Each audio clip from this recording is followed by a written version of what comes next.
ગુજરાત પ્રદેશ Bharatiya Janata party દ્વારા સમગ્ર ગુજરાતમાં સ્થાનિક સ્વરાજ્ય ચૂંટણી 2026 અંતર્ગત જિલ્લા પંચાયત, તાલુકા પંચાયતો અને નગરપાલિકાના ઉમેદવારો જાહેર કરવામાં આવી રહ્યા છે.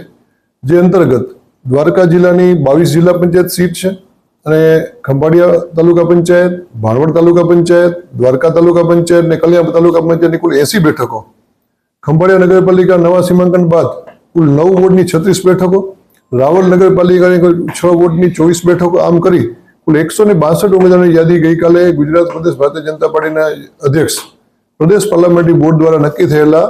માન્ય ઉમેદવારોની યાદી જાહેર કરી છે. આ યાદીમાં નવા યુવાનો, પાર્ટીના નિષ્ઠાવાન કાર્યકર્તાઓ, મહિલાઓ અને પાર્ટી સંગઠનમાં જેને ખૂબ કામ કર્યું છે, વર્ષોથી પાર્ટી માટે પોતાનું અનુદાન આપ્યું છે, કામ કર્યું છે, એવા કાર્યકર્તાઓને પ્રથમ તક આપવામાં આવી છે. જે રીતે યશસ્વી પ્રધાનમંત્રી મોદી સાહેબના નેતૃત્વમાં આપણા દેશનો વિકાસ થઈ રહ્યો છે,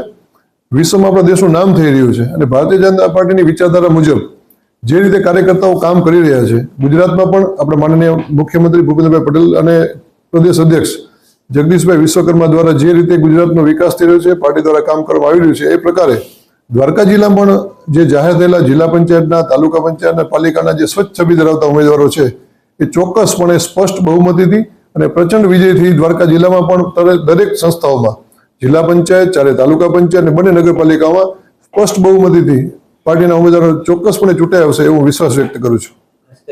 ઉમેદવારોમાં ખૂબ ઉત્સાહ જોવા મળી રહ્યો છે.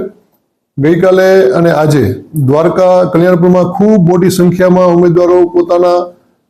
સમર્થકો સાથે ઉમેદવારી પત્ર ભરવા જઈ રહ્યા છે. આજરોજ ખંભાળિયા તાલુકા પંચાયત, ભાણવડ તાલુકા પંચાયત અને આપણી જિલ્લા પંચાયતના ઉમેદવારો એ ઉમેદવારો પત્ર ભરવા જઈ રહ્યા છે અને ખંભાળિયા નગરપાલિકાના 36 ઉમેદવારો જે જાહેર થયા છે એ આજે શ્રી કમલમ દ્વારકેશ જિલ્લા ભાજપ કાર્યાલયથી રેલી સ્વરૂપે ખંભાળિયા નગરપાલિકાની પોતાની દાવેદારી રજૂ કરવા જઈ રહ્યા છે.